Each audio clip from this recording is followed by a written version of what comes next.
Can you hear purple? Listen to turquoise? What's the sound of a rainbow? Let's get real. Trying to sell TVs with audio is pretty dumb, so listen to me, Joel McHale. All we want is great-looking TVs with our favorite features, like the quality of Dolby Vision IQ, the smarts of Android TV, and the vibrancy of Quantum Dot Color. TVs like the Hisense ULED series. Visit Hisense.com and see for yourself. Hisense. Let's get real.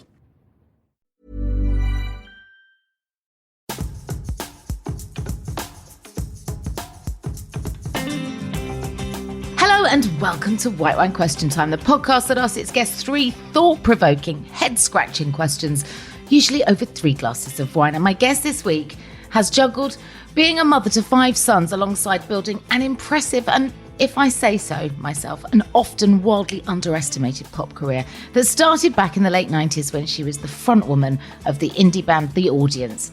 After the group disbanded, she went solo in the early noughties with huge international hits like Groove Jet's This Ain't Love and Murder on the Dance Floor. Songs that are still all over our radios to this day. And then last year, she released her 8th album. 8 albums, 5 kids, massive underachiever.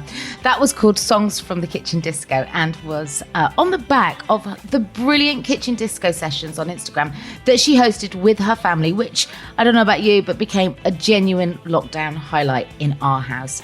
In 2013, she dazzled on Strictly, ending up losing out in the final to Abby Clancy, and in the first series of The Masked Singer, appeared as the alien. I loved it. Born into the business, her mother is Janet Ellis, a presenter on Blue Peter for many a year, while her father, Robin Baxter, was an incredible film producer. At 24, Sophie's life took a massive and unexpected turn when she fell into a romance that was whirlwind, to say the least, with Richard Jones. 6 weeks after they started dating, she fell pregnant. And 8 months later, their first of their 5 sons was born, Sonny. And they married pretty damn quickly after. As well as doing all of this in lockdown, she's also got a really smart podcast out. It's called Spinning Plates, and she interviews other working mums, including Fern Cotton, Myling Class. But for me, my very personal favourite episode was the one where she sat down and interviewed her mum. It's Sophie Ellis Bextor.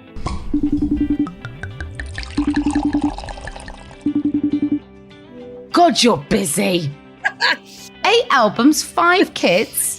Yeah, it's I don't know though. I think I could have done more. Like Dolly Parton, she wakes up at like 4 a.m. and writes like a song before breakfast, you know. But she doesn't have 5 kids. You know, you'd probably be quite industrious before breakfast if you didn't have 5 people to feed. It's true. Imagine what I would have achieved. She is, but you know what? I love that you've cited Dolly as a bit of a hero or heroine, because you're right. She's somebody else that is wildly underestimated in terms of everything that she does, and also doesn't like to promote it to people. So it's always left for somebody else to go, by the way, you know, Dolly, she helped to vaccinate America during the pandemic. I mean, that's just her in lockdown. Yeah, she's amazing. She's a force of nature. I mean, it's brilliant we get to be on the planet at the same time as people like that, isn't it? Isn't it?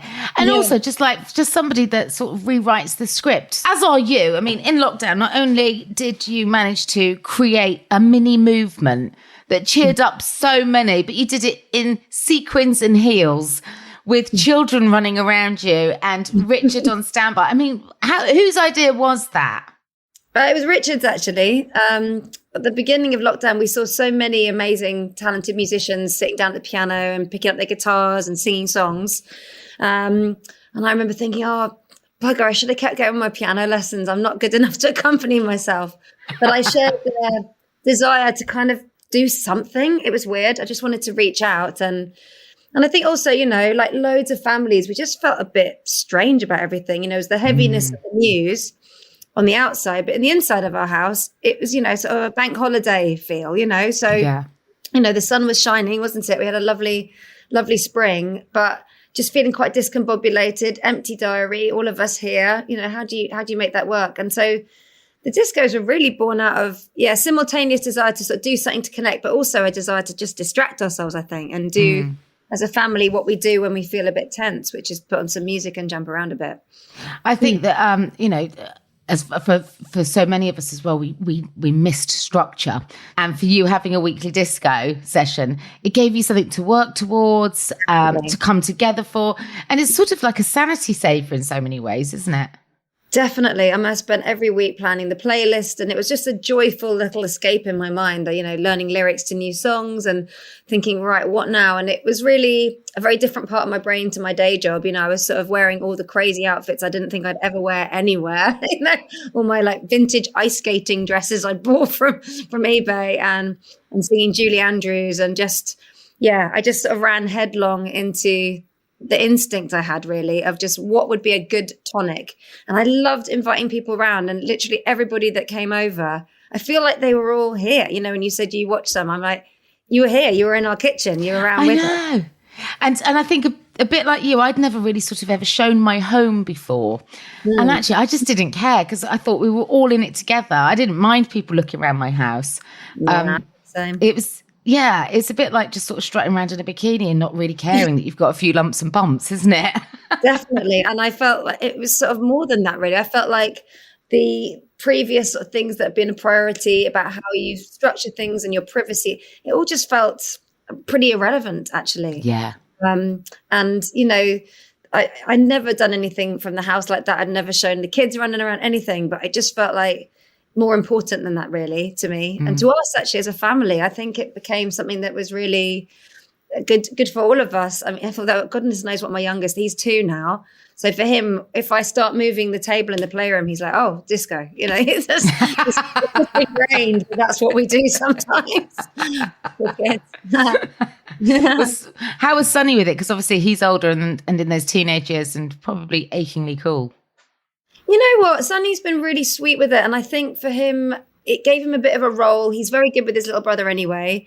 And when we started doing the discos, Mickey was 14 months. So he was just crawling around on the floor. And I needed Sonny to act as a kind of baby bouncer, basically, just to make sure that I knew where Mickey was, because I tried to have my peripheral vision, but, sometimes I got distracted. And so Sonny was really helpful. And then when we got to the autumn, I said to him, I think if you wanted to give it a miss, I think it's okay, because I think I can keep an eye on Mickey now. And actually, Sonny still kept coming. So I didn't bring it up again because I thought, maybe he quite likes having a little role in it. Because I think you know what it's like when you're that age, 16, 17. You don't always know how to place yourself within a family of young siblings. So I thought, actually, if he's getting something from it, then that's fine. Actually, at that age, you don't really know where to put yourself anywhere, do you? Except in your own hardcore group of friends. Exactly. It's I wouldn't go back to that time willingly or gladly, would you? No way. It's so tricky. And there was one bit actually where I think, some of my outfits were pretty out there, a lot of sort of sparkly leotards and things. And someone had said to me, oh, you're embarrassing your son. And I'd said, no, Sonny's actually very encouraging. And then I told him about it. And he was like, no, it's really embarrassing. You covered yourself up a bit, but I was like, you know what? I'm doing bloody loads in the house, and it's always something to be done. If I need a bit of like half an hour once a week where I put on a sequin something or other, sod it. Like, that's for me. I'm keeping that. Too right. Kind of takes me to my first question, because first of all, I was just amazed at the collection of fabulous clothes that you've got at home. Yeah. And what you did in that moment with your kitchen disco sessions was you kind of rolled a very negative and difficult time and challenging time in glitter. And I wondered when else in life you've had to roll it in glitter to turn, I guess, like a pig's ear into a silk purse, if you remember that expression. Yeah. Oh, well, I guess it's like, especially if you're someone that's in a creative industry, then you're actually actively encouraged to allow that bit of your brain to expand, really. And mostly I'm just grateful for it. I don't think I do it to be clever. I think I exploit it because it's a part of my job I've been allowed to continue from when I was young, and actually from being a teenager, So I think that music and performance has always been an opportunity just to sort of lift myself out of something a little bit and have a little bit of fun and do something a bit silly as well. I think it was also part catharsis. I could literally on mic in between songs or during a song be moaning about the stress or the homeschooling or the haircuts or whatever was on my mind, or, time I cracked my phone screen, or this sort of like domestic rubbish. Sort of shaking a small child off your ankle while you're trying to go, and this next song. Yeah. Just being like, what is my life? I think the bit which really crystallized it for me was when we did our Halloween one, and I sang Wuthering Heights, and I was sort of wearing a sort of majorette kind of costume, and my 12-year-old Kit, he'd been dressed earlier in the evening with like a black cape and a mirrored mask, so like a sort of spooky mirrored man, but he'd taken that off and put on a bear's head, and he looked like a vicar bear, and I found myself singing to him as my Heathcliff, and I was just like, what is this moment? Singing Wuthering Heights in my house, broadcast on my husband's phone, singing to my 12-year-old bear vicar son. Like, very surreal moment. But I think, that attitude of lifting things up and making them a bit zhuzhy, I think Richard carries that too. He's quite good at making a celebration out of anything, really. So, if we're all together and we're all happy and healthy fundamentally, then that's a tiny little party popper in itself, isn't it? It really, party popper. That's nice, a party popper moment. But when we look back on your life, as I was reading there in the intro, when you left the audience, I know that it was a time when you didn't really know what you were going to do next. So you just remained you just remained wide open to opportunity, I suppose, and jumped into a genre of music making that wasn't something you knew or had been associated with Groovejet, for example. Yeah. And is that a good illustration of a difficult time that then ended up being deep dived in glitter? Because that then launched you really as a solo artist. Yeah, and I think also that's a good example maybe of instinct, because actually not only did I not know about dance music and not sing it before, I also didn't really like it. Did you not? No, I was an indie kid. When I first got sent Groovejet, I was quite insulted. I was like, why am I being sent a house track? This is not what I do. And, back in the 90s, if you were an indie kid, this was not the idea now that we have of people cross-pollinating and, having a sunglasses brand and releasing a new album. That's relatively modern. New. Yeah. When I was first singing, you picked your genre, you wanted to be credible, you wanted to be, stuck fast, you earned your stripes. It was kind of quite serious in a way. There was a lot of stay in your lane, wasn't there? Yeah, it really was. Particularly I felt, as a young woman in that world, I felt like it was all about trying to prove something. And actually when my band had got dropped, the music press weren't very kind. It's just fine. Like, that's partly what they were there for, but it was quite nasty. And so Groovejet was a bit of a kind of, sod it, I'm going to do something that's you'd never write about. I'm going to do something that the Melody Maker and NME, it's a world they don't even talk about Ibiza. They don't talk about what's happening in the clubs. And I really liked the feel of the track. And I just thought, this is just a good thing for my head. It'll just lift me out of it and give it a bit of perspective.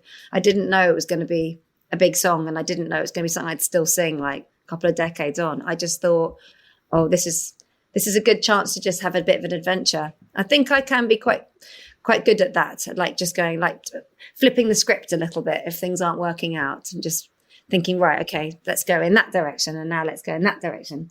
There's no rules unless you make them for yourself. So you're okay to break them aren't you? Absolutely. Well, whose rules do you live by? That's surely entirely down to you. Exactly. And I know it's difficult to push against. What was probably a very difficult time for female front women. When I look back around the women that came out of that time, it's really impressive how they've become the mothers of and masters of reinvention. So you've got Lauren Laverne. Everybody forgets that Lauren was in Kinnicky. She's now one of our she now hosts Desert Island Disc. She's a phenomenal broadcaster.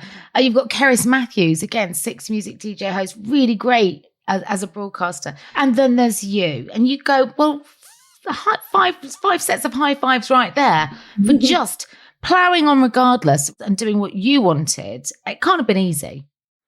No, I think there's an element of growing into yourself a little bit too. And I mean, it's funny you mention Lauren, because she was very much a peer of mine. I used to hang out with her a little bit when I was sort of 16, 17 in clubs. And I always thought she was really cool and whip smart, and I really liked her. She used to make me laugh. And one of the other people at that time was Caitlin Moran as well. I met her when she was probably about 18, 19, and she interviewed me for something. And it's really lovely when I look left and right and there are these other people I remember being there at the beginning, and we're, still crossing paths now in our whatever we're up to now.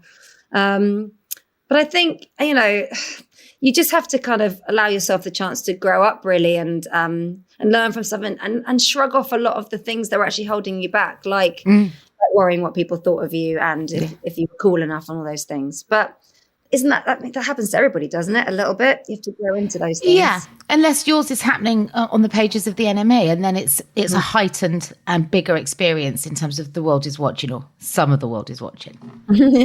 yeah, definitely not.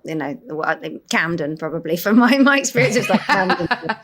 But until you did, the project with Groove Jet, and then you were everywhere. You were on French radio, Italian radio. You were an international hit, and you followed it up with some absolute corkers. So you really made that moment count. Yeah, but it could have easily been another way, but I do know that I was ready to take more responsibility. I think, my first band being dropped before I'd turned 20 was really tough, because I'd left school, gone straight into this record deal. My friends had all gone off to uni. And so suddenly, before that, they'd even finished their degrees, I was already high and dry. So when Groovejet came along, I just thought, wow, this, don't blame anyone else for what happens next. Just really jump in and work hard and see where this can take you. And I just actually really enjoyed it. And having that fear of failure taken away a little bit made me feel a little bit more fearless, I think. And, having the chance to go solo, it wasn't something I'd planned. It just kind of happened. But actually, I ended up working with some amazing people who I still work with now. So I sort of formed the equivalent kind of like a band mentality around me of a lot of people I still work with, and just had a lot of fun, actually. It's brilliant. I mean, I love making videos and all of that, and being in the studio and writing songs. It's just, it's a treat. I'm still as in love with it now as I was then, actually. I think it's great fun.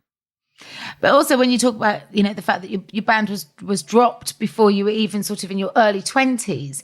I remember being the editor of Smash Hits back in the 90s. And that was my massive fear for everyone that graced our pages, was that for so many of these young, predominantly men, I suppose, at Smash Hits, in terms of the acts that we covered, but by the time I left, the Spice Girls had erupted. Yeah. And so men and women, like the worry for their mental well-being when arguably the best years of your life can be behind you by the time you're 25. That's hard.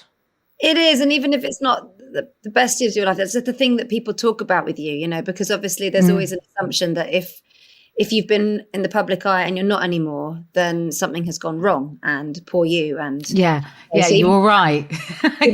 Keep setting the record straight. Like, actually, I'm really happy now that I work as a, holistic practitioner or whatever it is retrained as, but just that to most people, the outside looking in, that's the good stuff. That's the bit where it's all going right.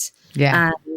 And how do you hold on to it? And I think, there's probably still, a lack of understanding, I think, about when people talk a lot about fame and success changing the people in the middle of it, but actually it's very rarely the case. I think more often it's the people around you. I would agree with that. Your friends, and I think if they all suddenly shift how they behave. I've got friends that have been through that process. They got picked up with something, twirled up, twiddle around, and then dump the other side. And then how do they then navigate their way through? You're part of a much smaller club. You're a small club that gets signed. You're a smaller club that's on the other side of it. What that and quite often everybody's so frazzled and fried that they're not speaking to each other. So actually, that the people that you started out with, that can become quite fractured. It's like getting swept up by a tornado. Like in The Wizard of Oz, where the house goes up and then and it gets put back down somewhere else. I guess that was kind of fast fame in the 90s. And I did constantly worry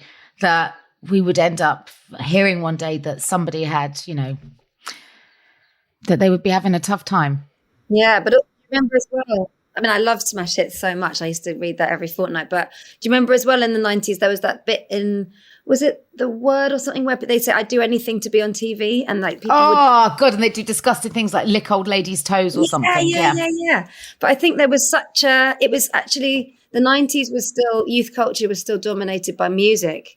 But then when it went into the noughties, youth culture was around fame and celebrity. So it was like a really interesting thing. You know, you didn't have the music press around in the same way, or music on telly in the same way. It was more about how famous you were. And also that's when you dovetail the kind of rise of reality television. So you had Pop Stars, The Rivals, that came at the end of the 90s, didn't it? Yeah. And that was the beginning of, you know, a trend that, you know, the X Factor's only really just gone off air. You think everything since then, you know, the loudest kind of headlines away from the hardcore music press has been reality music shows. So true. I signed to Polydor, and, you know, on the label with me was Hearsay.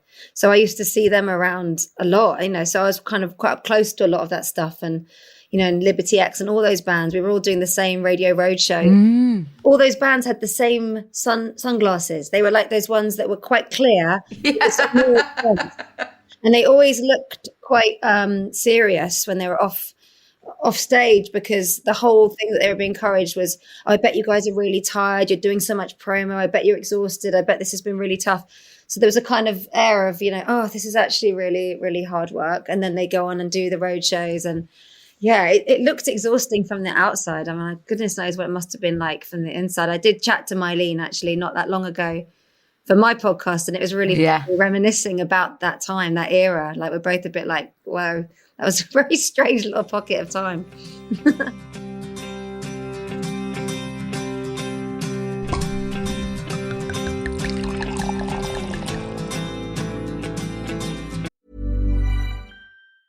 Answer me this. How long have you had that mattress? Because it's looking even lumpier than my lockdown love handles. And while those might be more cuddly, a lumpy mattress is doing nothing for your comfort levels or your sleep. So whatever body you're rocking, put it on a Nectar mattress. And right now you can save over $500 on any queen or king bundle. That includes a Nectar mattress, foundation, mattress protector, cooling pillows, and sheet set, as well as our 365-night home trial and a forever warranty. Go to nectarsleep.com/save500 and get hugged.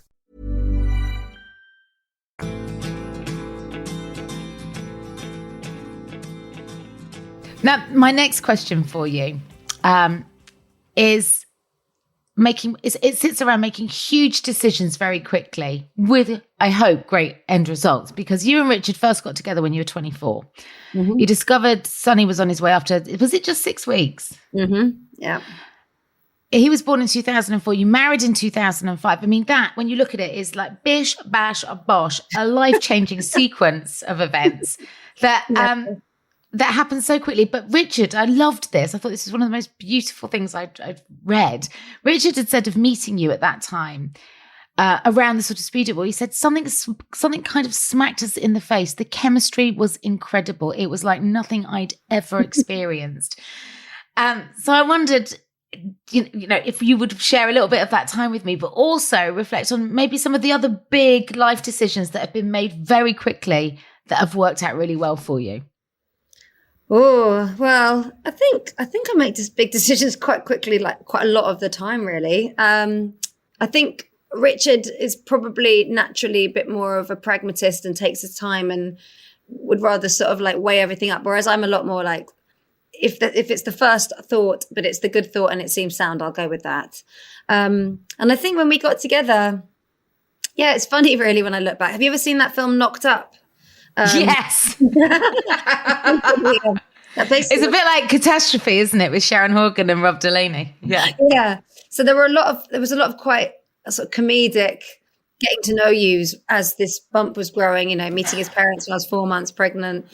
No, you didn't, for the first time. It's so embarrassing. No. How did that go? It was fine, although his mum was doing quite a sort of hard sell on Rich, and I was like, you don't need to, like, the deed is done. Like, I'm already having a look. Meetings with this guy, like, it's happening. And we still chill, Grandma. It's a done deal. It's done. It's happening. And we still tried to date because my mum, when I told her I was pregnant, she'd said to me, it might not be the right time, it might not be the right man, but it's the right baby. And both of us found that really reassuring. So we thought, okay, well, there's their babies sort of here, and we're committed to that, and we're going to parent this baby, whoever they are. but we also felt like we needed to have our own relationship. So we tried to sort of continue dating and getting to know one another, even though we had this big event on its way. And so Richard only moved in 2 weeks before Sonny was born. It was all, No. I think looking back, it was almost like quite sweetly naive, really. But yeah, we'd go on dates. We went away for a week to New York when I was about 12 weeks pregnant. And then we went away again in the springtime. So we had, different, it was like, that film Green Card where they're trying to fake like a long relationship. So like, that's cold, snowy backdrop. That's the springtime one, sort of trying to sort of speed through something. But actually, I think the fact that there'd been this big thing happening and a quite high drama, it kind of in a way sort of sealed us as a couple, I think, and as a family too. There was always a third person there. There was always Sonny, really. Oh, and was there a part of you that ever panicked? Because that's a lot at that age. You're still really young. Yeah, I think I found getting my head around the idea of having a baby. I always wanted to be a mum, but I still had a bit of a wobble because even with big decisions, even when that really it's what's going to happen, I still like to feel like I've got a bit of ownership of that decision, and just feel quite resolved about it. And so I did sort of take a minute to kind of make sure that was feeling okay. And it was quite intense because I was releasing my second album and I hadn't told the label. So basically the first single came out in September, which was the same month I'd found out I was having a baby. So I was on Top of the Pops singing a song called Mixed Up World, thinking I'm about to have to drop quite a bombshell. I was being managed by someone I was had been in a relationship with. So it was all, I would say it was quite intense. Oh, that's a lot. Yeah, it was quite a lot. But, after that, you feel like if we can get through that sort of stuff, you can get through a lot, can't you? Yeah. How did you find the response from your record label when you announced you were pregnant? I don't really remember that too well. So that probably says that they just kind of went, okay. I think I released 2 singles, told them, and then I didn't release any more singles, which was actually quite good because I think the second single must have come out in something like October, November, but I gave birth in April. So I was still doing the odd bit of promo, but I didn't feel it. I wasn't feeling very well as well. I got a bit unwell with Sonny, so I had something called preeclampsia. Yes. So I was very puffy and I didn't know I was ill, but then I had to have him early. So he came 2 months early. 2 months is a lot as well, Sophie. And preeclampsia is not a little bit poorly. That's a lot poorly. Yeah, I didn't realise I was ill until the same week that I had him. So basically I went along for a checkup. They put me on some medicine and said, come back in a couple of days. And when I went back, they said, oh, you're not going home. In fact, you're going to have your baby this, in a matter of days.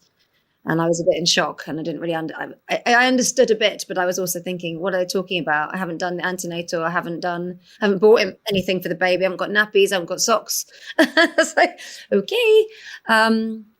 What did you manage to rally and get it all sorted?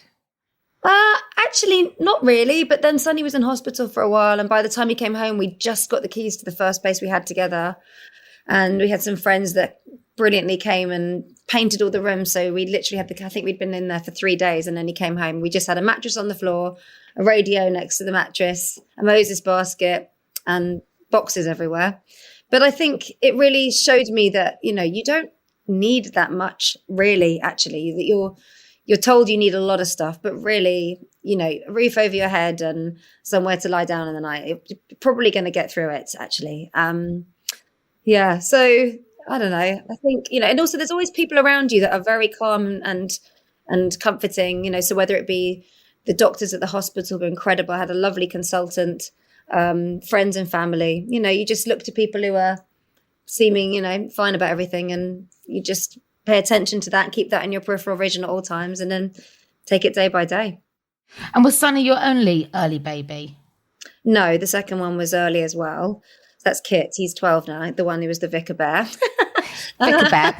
And how early was Vicar Bear? So he was 9 weeks, a little bit earlier than Sonny. But he was very tiny. He was 2.5 pounds when he was born. And that was a bit of a shock because I'd actually been feeling really good with that pregnancy. And I thought I was doing really well with it. But I think, unbeknownst to me, the same thing was happening. So I was supposed to go to Russia for a gig. And I would have been 31 weeks pregnant. And my consultant said, you can go and do the gig, but you have to promise me you'll come and see me the day before you fly just so I can check you out. So I went to see her and she was like, I'm sorry, but you're not going anywhere. And I said, oh, can I go and, go and see my mum? She was like, no, you can literally go home, pack your bag, keep taking your blood pressure. And when it gets over a certain level, you're coming in. So I think I had another day and a half at home. And then I went and had him that week. Are either of your children small for their age? Because my son's premature as well by 6 weeks and was very low birth weight. And that must have been a worry for your two boys as well, because they were much earlier. Well, with Kit especially, he was very unwell. So that was the scary one, really. We felt like we'd been very lucky with Sonny, and my sister had been premature, and so I'd seen a very happy ending with that. And it was like, it's fine.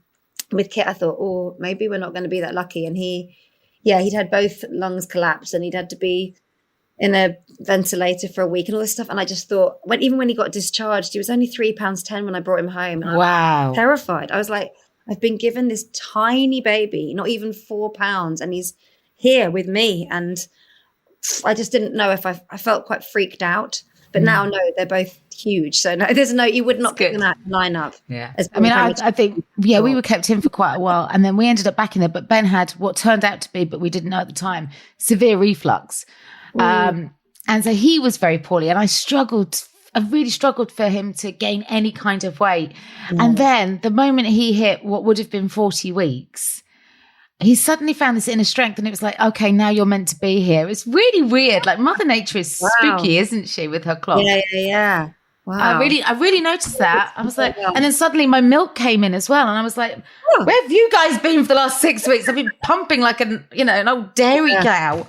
Oh yes, I'm very familiar with the pump. Yes. But the thing is, you've had so many children that you'll have seen all of the equipment and paraphernalia just upgrade and become more and more fabulous. Golly, hasn't it just? I mean, when I left hospital with Sonny, so he's 17 now, I left with like a hospital grade, like massive pump. And then now you can have the dinky ones that fit in your bra, and they light up like disco balls. They're amazing. They do. I mean, Mylene Class wears hers on air. She pumps while she's doing a show for Smooth FM. I love it. I love her for it. Yeah. Absolutely.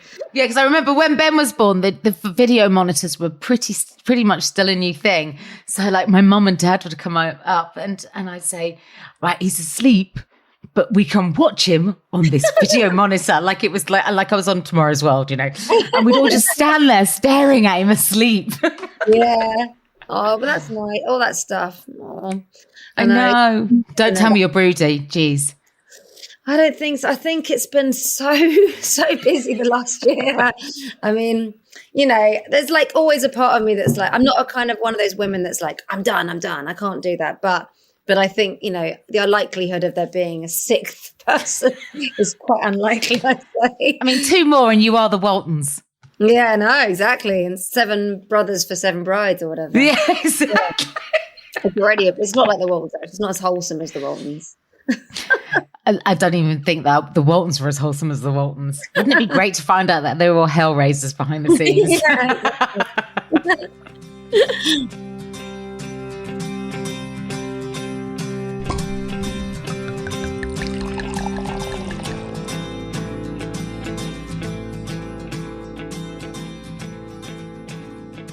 Now, my final question for you sits around it sounds like I've been stalking you, and I haven't, I promise. An Instagram post that you put up in 2016, which was a picture of you and Richard out on a night out 7 months after you'd had Jessie, who's your 4th child, right? Yep.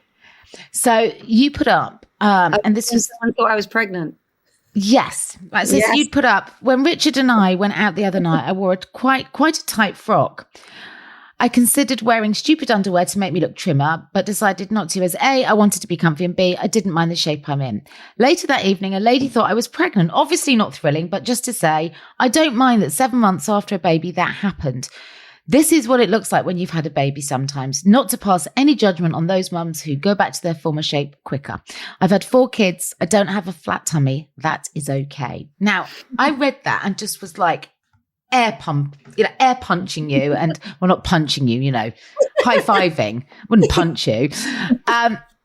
So bravo, first of all. Secondly, you look bloody amazing in that picture. And third of all, thank you, because that's a really necessary but difficult public conversation. And I wondered why you felt compelled to share it, but also when else you've had to speak up on something that's a bit awkward, a bit difficult, but also a bit necessary. Well, I suppose I think it happens a lot to women, and I think look, there's sort of different levels of it. Funnily enough, I've just been finishing a book at the moment, and one of the chapters is called "Are You Pregnant?" Because I sort of wrote about times when people have thought that I'm pregnant and I'm not, and there's sort of two strands to it, really. I think the one where it's like just someone making a bit of a mistake socially, I think that's totally understandable, and I think we've got to be really forgiving with ourselves about all that. And I suppose, I've never had a flat stomach. And obviously, it's never great if someone thinks you're expecting a child when you're not. But I think also, I've just kind of thought, you know what? I'm a woman. That's a shape that we tend to gravitate towards anyway. And it's fine. Like, just be okay with that.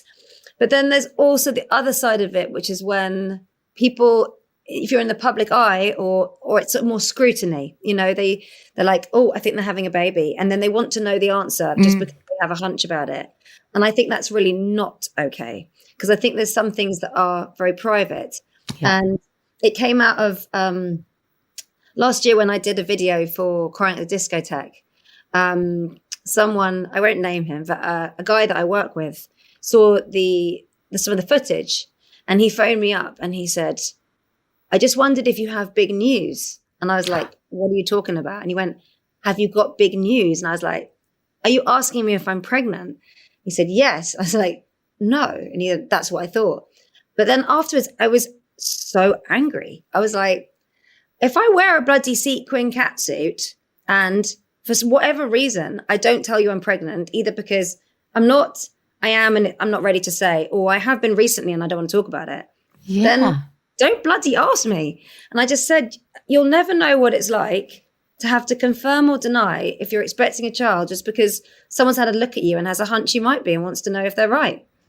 Pure nosiness. But also, they don't really understand that, maybe you had been carrying a child at that time. Maybe that child hadn't carried full term. Maybe that's something that you're dealing with. You must always be mindful of what people might be going through. Completely. That's why I say, like if I just hadn't been pregnant and then I wasn't anymore, for whatever reason, it's private. But But the thing that was a bit embarrassing, so I'd written this email back to him. Did you? So I'd got really written this flipping awesome email. I was like, nailed it. But I told Richard and I told my mum about it. I put them on blind copy because I thought they'd get a kick out of how brilliantly articulate I'd been. But then he replied saying, oh, I'm so sorry. And when he replied, he'd copied my mum and Richard in. Oh. And I realised that I didn't put them on blind copy. With my mum and my husband copied in. Which made me feel really empowered to complete dingbat. And I bet as well, because it's your mum, if he's anything like our age, he would have been like, shit, it's Janet Ellis from Blue Peter. You know what, too right, he deserved to be humiliated. He did. When you talk about the importance of those conversations and sending that email, for example, did you feel, I love the fact that you felt empowered. Did you get a bit of a sweaty upper lip writing it? Were you a bit like, should I, shouldn't I? Or are you fearless in those moments? No, I knew it was wrong. And I felt like we can't have this happen again, actually. And there's so many ways to handle it that weren't that. And I literally closed it with even my own mother wouldn't ask me if I'm having a baby by saying, have you got big news? It's not cool, man. It's not cool. I was very angry. I get it. And also, when you're sat with friends, and that maybe, for example, they're struggling to conceive or that they've suffered, miscarriage. And then somebody says, well, what about you two then? When you two are having a baby, and you're dying inside and you're like, no, this is so inappropriate and so insensitive. I know.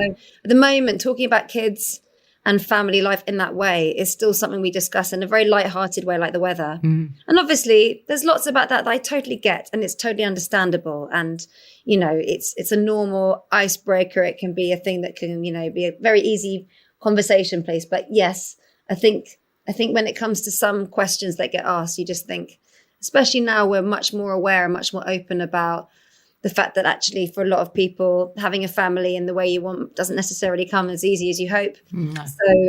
So yeah, I think it's a shame that that's still something that can be sort of casually chucked about and can actually be really hurtful for people. Yeah, with no great intention behind it often, but still very painful nonetheless. Exactly.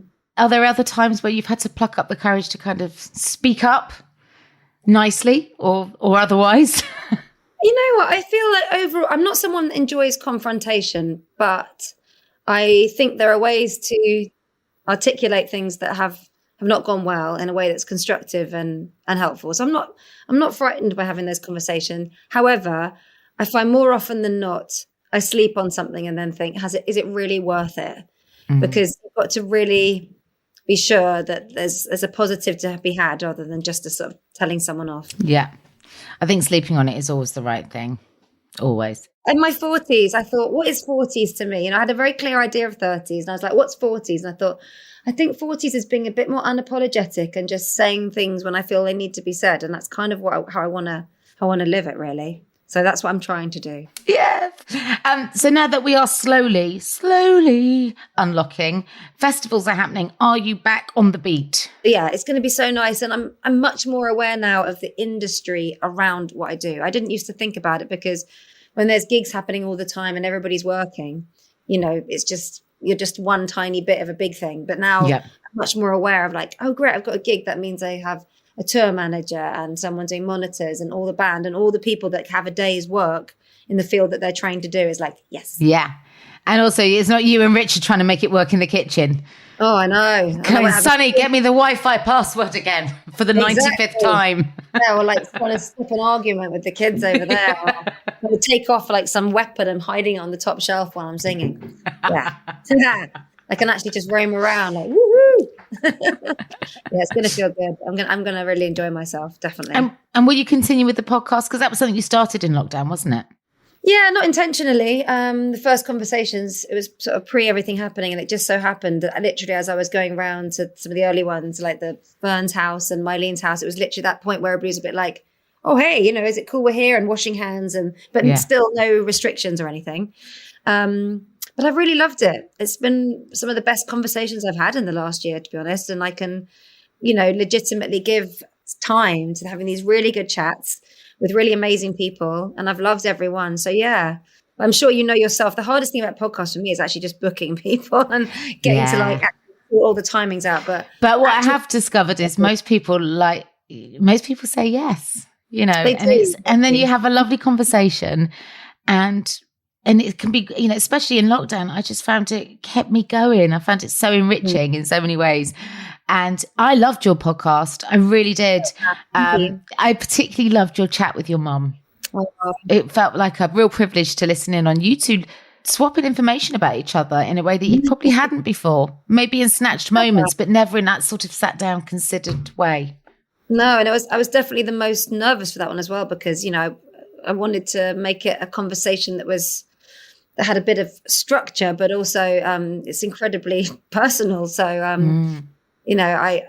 did really enjoy it. And I think you're right. You don't always have those conversations with people. And weirdly, it sort of shifted my perspective on my childhood a little bit because we had this time when my mum and I were living together before she'd met my stepdad and after she'd divorced my dad. But I didn't really think of it as my mum being a single mum and how that was for her. Because, when you're a kid, you're just going from one thing to the next thing to the next thing. So it kind of shifted the way I'd kind of seen that period of time really and how significant it was for our relationship. And also, at that time, she was working pretty much full time, wasn't she? Which wasn't all, so you were born, 80s? 79. So 79. Yeah. So, yeah, I mean, not a lot of women worked full time, or they might have had part-time jobs that fitted around the kids. That's certainly that's very sweeping in general, but that was my experience growing up. Yeah, no, I think that, the case in point is that when my mum got pregnant with my brother, she then wasn't on repeater anymore. It was still quite controversial to have a child out of wedlock, pregnancy was still private. Do you remember when like Nana Cherry performed on Top of the Pops and she was pregnant? Everybody was outraged, apart from most women who just went, she looks amazing. I love her trainers. That was it. Do you remember the big high tops? Yeah, exactly. Or when she did Man-Child and she had her baby on her shoulder with her hair. But Demi Moore being on the cover of Vanity Fair pregnant, I think that was only in the 90s. It's still... That was early 90s, yeah. And that was Annie Leibovitz, wasn't it? Exactly. And that was now we're much more used to all that. But really, I think there's still been a big shift in women being able to have that conversation about how it works for them best. And, it's still not a level playing field with the working world. And yeah, it's tricky. But not as tricky as it was. And I think your mum... I was out doing some gardening, listening to the episode, and it sort of made me stop what I was doing and just sit down, cross-legged, and listen to you both. And I really appreciate how far women that work and our mums have come, in large part thanks to women like your mum. And I'm sorry that she wasn't kept on at Blue Peter, and she was far too polite about that. I think it's bloody outrageous.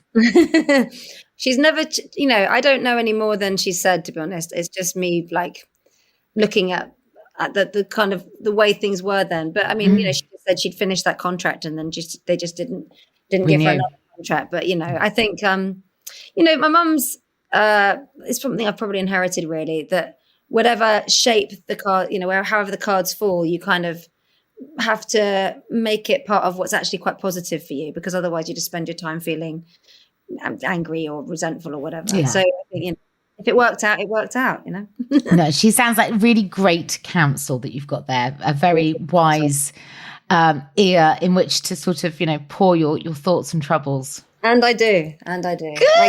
Good.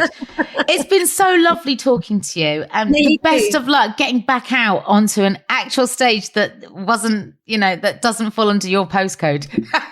I know, exactly. I'm actually leaving London, and I know, and fingers crossed for the summer. I've got so many in the diary, so hopefully.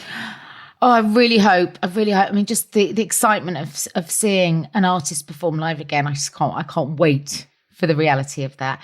And if people want to catch your podcast, it's up and available where you get all your podcasts. It's called Spinning Plates with Sophie Ellis-Bextor. Really lovely conversations with hardworking women who happen to be mothers. I really enjoyed it. So continued success with that. And thank you, Sophie. No, thank you so much. Well, that's it for this week. How lovely is Sophie Ellis-Bextor? How does she do it with 5 kids? High fives all round. Don't forget, you can download her album, which comes off the back of those kitchen disco sessions, songs from the kitchen disco right now, and also her podcast, which is available wherever you get your podcasts, called Spinning Plates. As always, our show is produced by me, Kate Thornton, alongside Libby Niles and Richard Hatherall at Yahoo UK. Music's provided by Andy Bell, and as we always encourage you to do, if you are partaking in a drink or two whilst enjoying this show, please do as we do and try to drink responsibly. And thank you, may I say, before I sign off, to all of those who have signed up and rated and reviewed us. I did that awful thing that you should never do. You should never Google yourself, they say. I also think that applies to never read your reviews on Apple, but I did. And it was lovely. It made me cry, happy tears. So thank you so much for all your kind words. Keep them coming. I can't tell you how much I appreciate it and how much it helps other people to find and discover us. I'll see you next week.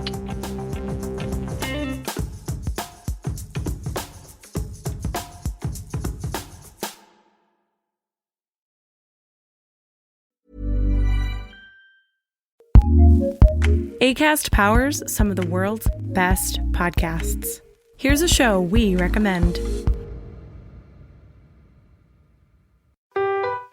I'm Ned Fulmer. And I'm Ariel. We're from The Try Guys, and we have a new podcast called Baby Steps. It's an irreverent parenting podcast, because parenting is not perfect. We just had a newborn, baby Finn. I got pooped on. Ariel has pink eye.